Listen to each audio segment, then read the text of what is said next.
and his newest book just came out 8 days ago called The Internet of Money, which is a masterpiece to read.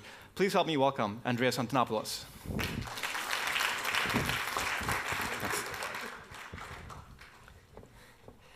Good morning, everyone. Let's start with a quick poll here. How many of you have used a digital currency like Bitcoin at least once? And how many of you own Bitcoin at this moment, or any other digital currency? Okay, we can fix that. If you like, later on today, come find me. I would be delighted to demonstrate to you how to set up a Bitcoin wallet on your smartphone, and I will give you your first fraction of a Bitcoin, not a whole Bitcoin, and show you how a transaction works. Because Bitcoin and the digital currency revolution it has started is best demonstrated and experienced than explained. It's actually very difficult to explain Bitcoin. I've spent the last 5 years learning how to explain Bitcoin. That is my full-time job. Unfortunately, the developers keep making new stuff, which I then have to explain all over again. So, for a moment, forget everything you think you know about Bitcoin. Forget everything you've heard about blockchain, and let's start from basics. In 2011, I heard about Bitcoin for the first time, and my reaction was exactly the same as the reaction of everybody else who heard about Bitcoin the first time, including its founder, and that reaction was, ha, nerd money. That's probably just for gambling. 6 months later, I heard about Bitcoin again. And this time, I read the white paper that launched this system. And my background in computer science and distributed systems allowed me to see behind the illusion of what I thought Bitcoin was, and it blew my mind.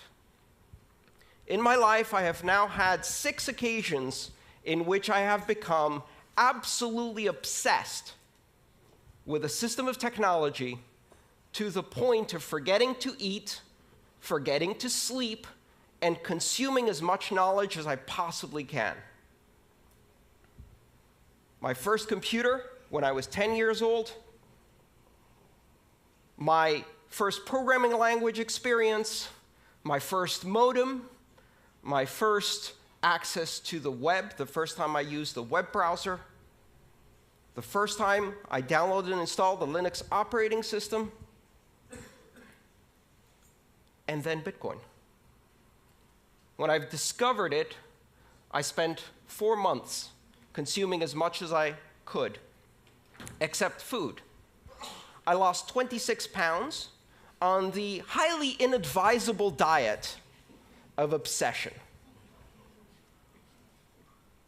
I have not emerged from that because I keep finding new layers of depth to understand this. And the reason it's so fascinating is because it isn't what it appears to be at first glance. Bitcoin isn't money. The blockchain isn't a system of currency. It is a platform of trust. It's not a company. It's not a product. It's not a service you sign up for.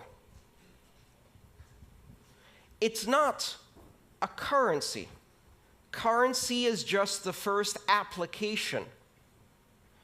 It is the concept of decentralization applied to the human communication of value.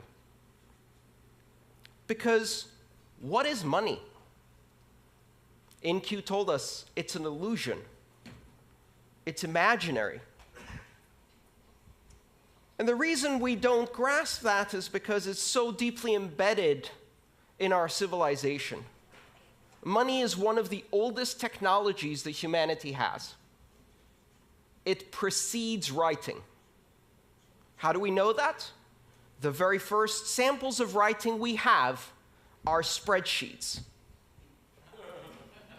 They are tallies and ledgers of debts owed, and money pre-existed that writing. You might even speculate that money had an oral tradition until it needed to invent a written tradition, so writing was created for it. In the history of money that now spans tens of thousands of years, there have been maybe 5 major changes. From pure barter exchange to the introduction of the first abstraction of value, shells, feathers, beads, nuts, stones, and then precious metals, and then paper money, and then plastic money, and now network money. Bitcoin introduces a platform on which you can run currency as an application on a network without any central points of control, a system completely decentralized like the internet itself. It is not money for the internet, but the internet of money. And what is money? Money is a language. Money is a linguistic abstraction. Money is a language that we use to communicate value to each other. Money simply allows us to express value, and that value may have economic consequences, but it also has other consequences. We use money to express and create social bonds and relationships and associations and to create organization. Bitcoin is the first system of money that is not controlled by any entity, that is completely decentralized. And what that does is it introduces the very same things that the internet brought to communication. If money is speech, if money is a language, and you disconnect it from all other media, and you make it pure speech, pure content, an internet content type, a protocol designation, money over IP, it completely separates it from all of these previous notions of nations, sovereign issuers, institutions that control. And so we go from institution-based money to network-based money. And of course, everyone will welcome this with open arms. Not a chance. What do you think they said the first time someone was presented with a gold depository certificate instead of a gold coin? They said, "That's not money. Go away." What do you think happened in 1950, the first time someone showed up at a motel and presented their Diners Club membership card and said, "I'll pay with this piece of paper"? That's not money. Go away. And now we're on the verge of a new transformation of money. We're on the verge of creating the first completely global, completely borderless, completely decentralized, and completely open form of money. One where you can build applications because this money is programmable. And you don't need to ask anyone's permission to launch an application any more than you need to ask permission to launch an application on the internet. And the only requirement to have a successful application on the Internet of Money is 2 interested participants. That is your market segment, and you have an application. and 1 million applications will flourish. When you push innovation to the edges of the network, when you remove the requirement for permission, what happens? Exponential explosion in innovation. The applications that could not be built on the old systems of money because they required permission, because they required a significantly large market segment, because they required adoption by many in order to be available at all. Now, none of those requirements exist. Anyone in the world can download an application or use even a feature phone with text messaging and immediately acquire the same powers that institutions of banking have today. And when I say anyone, that's only scratching the surface. Because ironically enough, not only does Bitcoin and blockchain currency not recognize borders, it also does not recognize people. It doesn't matter if you're a person or a refrigerator or a self-driving car. Throughout the history of money, ownership of currency required personhood, either as an individual or as an association of individuals in a corporation. Bitcoin can be owned by machines. Bitcoin can be owned by software agents. Machines can pay each other. And that is not just about economic activity. It's the basis for market-based security systems. It's the basis for creating bonds of authentication between devices. It's the basis of new applications that have never been done before. Bitcoin and blockchain technology unifies the systems of money. Today, we have systems of money for small payments, systems of money for large payments. We have systems of money for payments between individuals. We have systems of money for payments between companies. We have systems of money for payments between governments. Does that remind you of something? That's how communication used to be before the internet. We had systems of communication for pictures, systems of communication for letters, systems of communication for short distance and long distance, and the internet came and unified all of those. What the Internet of Money does is it creates a single network which can do a microtransaction to a gigatransaction in seconds, anywhere in the world, for any participant without permission. But if you just look at the application of money, you're missing the point. Because you can take the language, the building blocks of this platform, and use them to construct other languages that communicate value. Tokens, reward points, brand loyalty coins. Today, there are over 1,000 digital currencies using the design pattern, the recipe of Bitcoin. Most of them are junk. Some of them are not. And over the next decade, we are going to see tens of thousands and then hundreds of thousands of coins. Some will have economic use. Some will simply be expressions of loyalty, affiliation. They will represent items in the physical world, the title for a house, the controlling key for a car that can be transferred from one owner to another, and 5 seconds later, that owner can step into the car and drive away because the car can validate the new standard of ownership. We cannot yet imagine what applications we're going to build around this.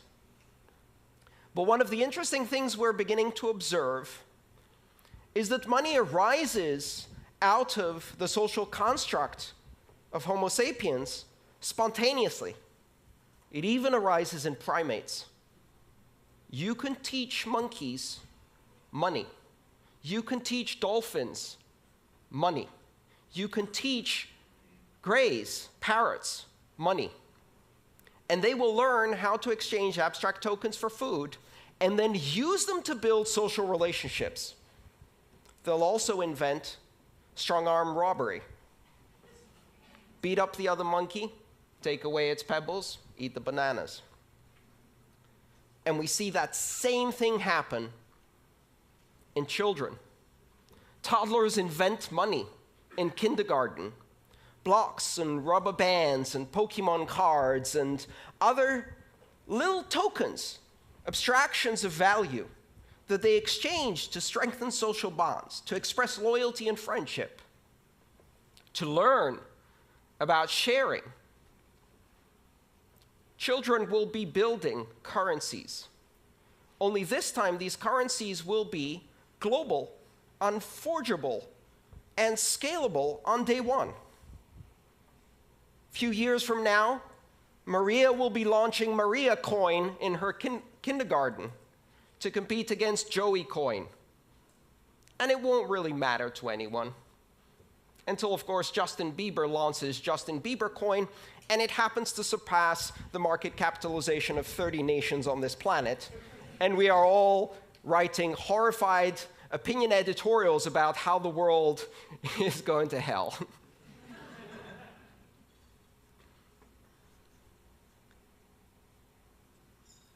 What's happening with this technology is astonishingly deep. And for certainly some of the companies in this room, it's a bit scary. Banking has never been the most innovative sector in the world because there is a very careful balance between innovation and the conservative fiduciary duty that exists in banking, that must exist when you control other people's money. And yet with Bitcoin, you don't control other people's money. In Bitcoin, I control my money. I have complete and total authority over my Bitcoin. It cannot be seized, it cannot be frozen, it cannot be censored, my transactions cannot be intercepted, and they cannot be stopped. And I can do so with almost complete anonymity, and so can anyone 5 minutes after they download an application, and money has changed forever, and banking has changed forever. The idea that you can proceed in the industry of money, in the industries of commerce, and maintain the same conservative attitude that has existed now for centuries, ever since merchants in Venice and Amsterdam started issuing depository certificates and providing banking services. That is gone. That is gone. You cannot operate closed systems that have borders and require permission to join at a rate of innovation that is controlled by the most conservative tendencies within your organization, because now you are competing with a technology that enables exponential growth, exponential innovation at the edges without permission by anyone in the world.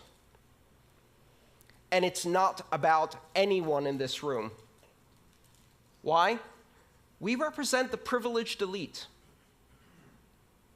I can go onto a brokerage account, open it up online, and be trading on the Tokyo stock market within 12 hours in yen. That is the privilege that I have. 1.5 billion people have that privilege. 6 billion people can operate mainly in one currency and perhaps have some basic banking services. 4 billion people are significantly underbanked, and an astonishing 2.5 billion people are completely unbanked. They will leapfrog. They will never have a relationship with a bank. Every single child born today will never have a bank account. They will have a bank app. A bank app that doesn't give them an account, a bank app that makes them a banker, an international banker in an app. They will not be permitted to open a bank account until they're 16 years old. By that time, I hope they will have at least 6 or more years of experience with digital currencies. And I would like to watch them walk into a bank branch to have someone explain to them what 3 to 5 business days means. It is highly likely the children born today will never get a driving license because they'll have self-driving cars, but they will also never use paper money. Because by the time they get to an age where they really start using money, there is no paper money. It will seem as anachronistic as a fax machine or horse and buggy seems to us. Exponential innovation on a global basis, giving access to the other 6 billion. They have enormous need, and this system offers them a solution. It's not ready yet. It's nascent. It's complex. It's impossible to use for most people. In 1989, I sent my first email. In order to do so, I had to compile a version of the Unix mail program using a C compiler and Unix command line skills. I had to set it up on the command line, type out my email, and that email was transmitted across the great internet in an astonishing 3 days. Exactly 20 years later, my mother replicated that experience with a swipe. Bitcoin today and all of the currencies that are built on that recipe are just at the same level that the internet was in 1991. Only now we have the internet. And so the rate of exponential growth has already started. The innovation is growing at an astonishing rate. I spend every single day full-time trying to keep up with Bitcoin. Just one currency, and it's almost impossible. Do not underestimate this. Do not listen to the people who tell you that Bitcoin is just for pornographers, terrorists, drug dealers, and gamblers. Remember that they said the exact same thing about the internet. And when you give it to 2 or 3 billion people, they're not interested in those things. They're interested in sharing cat videos. And now we have an internet of 1 billion cat videos. When you take digital currency mainstream and give it to the 4 billion people who have been isolated from international finance and commerce, and you give them the opportunity to control their money against despotic governments and corrupt banks that are stealing from them, you give them the opportunity to control their future. You give them the opportunity to transact with everyone in the world, to own title on their own property in a fully transferable digital token that is recognized everywhere. Control over finance that cannot be seized, frozen, or censored. They will buy food, healthcare, sanitation, education, shelter, because that's what we do. And they will not be denied this technology. Do not underestimate where this is going. The Internet of Money was launched on January 3rd, 2009. It's coming. It's coming faster than you can imagine. It's deeper than you can fathom. It's more sophisticated than you can immediately understand. It takes years of study just to see all of the implications. And it is a gift to the entire world, a technology that represents the 6th greatest innovation in the technology of money, the most ancient technology of our civilization. Thank you.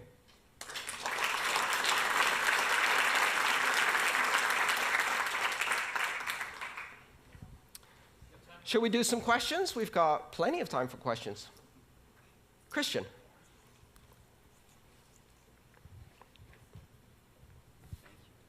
What determines the buying power of the currency? How does it stabilize, and what's required to stabilize it? So if I would buy some bitcoins, who can manipulate the value of that? Everyone.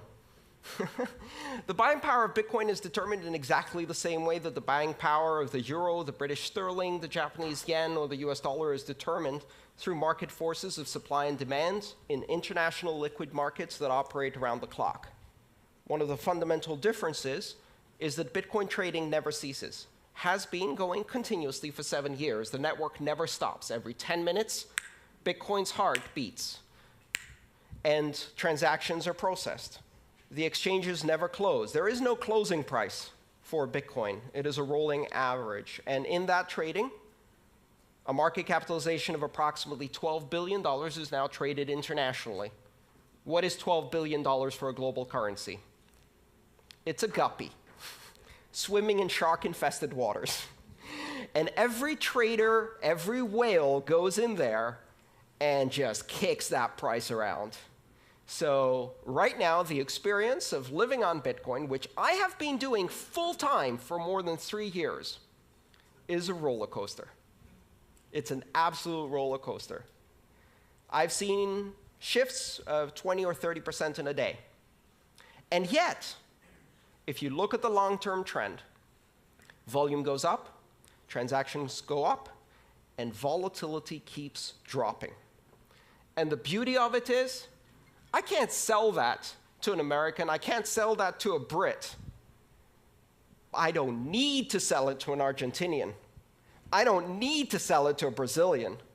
I don't need to sell it to a Venezuelan. I went to a conference and an Argentinian told me, I'm not worried about volatility. Our currency has volatility like this. Bitcoin has volatility like this.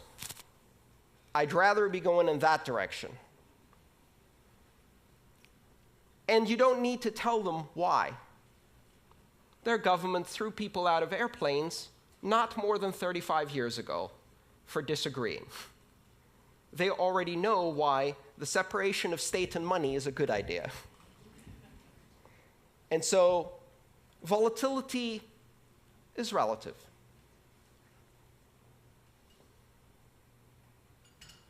Any other questions? Come on. Yeah. Let's get a microphone to you. 1 second. Yeah, okay, so only one short. Sorry. Where are we? There you are. Sorry. Thanks. Great speech. Obviously, it sounded a little bit like one side of the coin. So we also read all these, big hacks, and I don't know, on Bitfinex, I think they stole 40% of the money. I think also this autonomous organization have been hacked, and all these things. Can you just reflect a little bit on the dark side of those aspects that might not win our full trust into this evolution? Absolutely. The steering wheel was not invented until 30 years after the automobile was introduced. Why? Because the first automobiles had 2 leather straps that you pulled left or right to move the car, to steer the car. They used horse reins to steer cars. That's called skeuomorphic design. It means keeping a shadow of the former past in your new system, failing to see the new dimension, and replicating the past. Here's a currency that is not centralized, where your money is your money. Your keys, your money. Not your keys, not your money. So what is the first thing we do with this new system? We build centralized institutions of custodial control that take other people's money and hold it for them. Well, guess what? The entire history of banking, the entire system of regulation and oversight is based on the simple, centuries-old understanding that when somebody else holds your money, chances are they're going to run away with it. And the entire system of regulation is designed to prevent that, and yet it still happens all the time. in hedge funds, in banks, in national currencies all the time. And so, of course, if you replicate custodial accounts, exchanges that take other people's Bitcoin and concentrate it, it happens again. Even worse, because there are no oversight and regulations in most of these spaces. The answer is really simple. Stop centralizing the decentralized currency. Stop trying to replicate the banking past in the future of money. And the important thing to realize is that security in Bitcoin is an emergent property that exists because of the decentralization of control and power. If I want to hack 1 million customers' Bitcoin and they're holding their keys, I have to hack 1 million customers.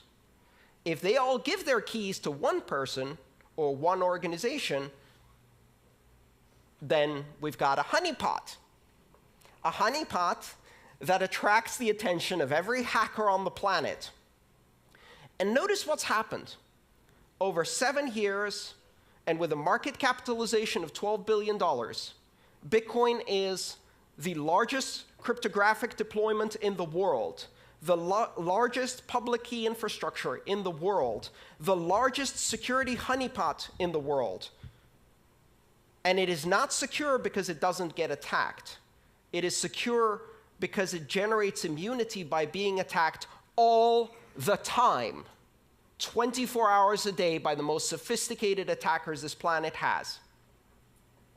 And if you, in that environment, set up a centralized custodial exchange using PHP and MySQL, and you park a $150 million honeypot in there, you're inviting the sharks. Bitcoin banks get hacked. Bitcoin exchanges get hacked. Bitcoin has not been hacked and cannot be hacked because there is no point of control that you can apply pressure on. It's completely decentralized. All right, maybe one more question? Yes. Where does supply of Bitcoin come from? And are you sure the market doesn't get oversupplied? The supply of Bitcoin is determined algorithmically based on a geometrically declining supply function, meaning that in the beginning, every 10 minutes, 50 new Bitcoin are created. So every block, the heartbeat, 10 minutes, created 50 new Bitcoin. This Bitcoin is used as a reward in a game theory-based security model that ensures that every transaction is independently validated by completely anonymous actors who have to stake electricity as a guarantee of the security work they've done.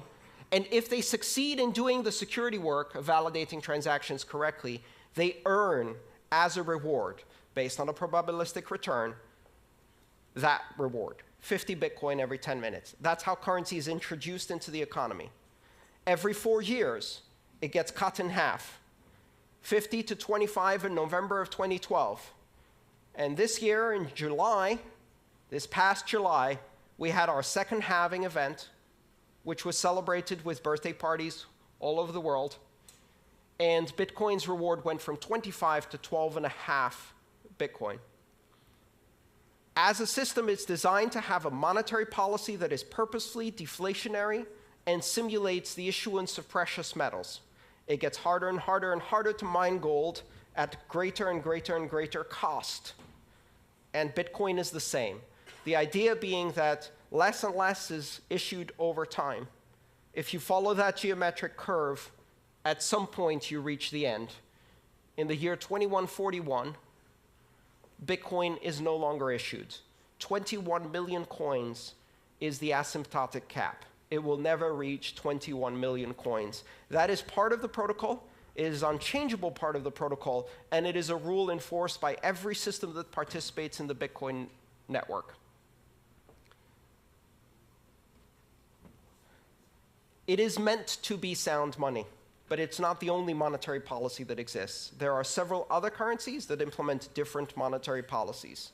The idea is really for Bitcoin to serve as a very, very solid reserve currency for many other things. Andreas, may I ask you one question? Please. What advice do you have to give to companies here who are from non-financial institutions about how they should take tactical steps to think about experimenting with the blockchain in terms of storing value? I think understanding that it's not just currency, understanding that it is a platform for trust, understanding that it can be used as a historical record of truths that can register information, that it can be used to create all kinds of tokens that can be exchanged between your customers, your suppliers, your manufacturers, that it can also be used simply as a currency for any cross-border transactions, import-export activities, remittances-based flows, paying associates and affiliates, all of the things that today are expensive, slow, and difficult become cheap, fast, and easy when you use one of these digital currencies, but it's still early. For now, learning about it. Here's the one important thing you must understand. You will hear a lot about blockchain. And most of what you hear about blockchain is not the internet of money. It is the intranet of money. The intranet is where you run front page and Outlook and antiquated software in a closed little enclave of your corporate backwaters with stale content and boring apps. And in the end, it's full of viruses anyway because you can't keep it secure. Blockchain that is not open, that is not public, that is not borderless, that is not open for innovation is not what we're talking about here. And that's a really important distinction. It may be useful if you want to run a clearinghouse between 3 banks, maybe. But it's not the internet of money. Thank you so much, Andreas. Thank you. By the way,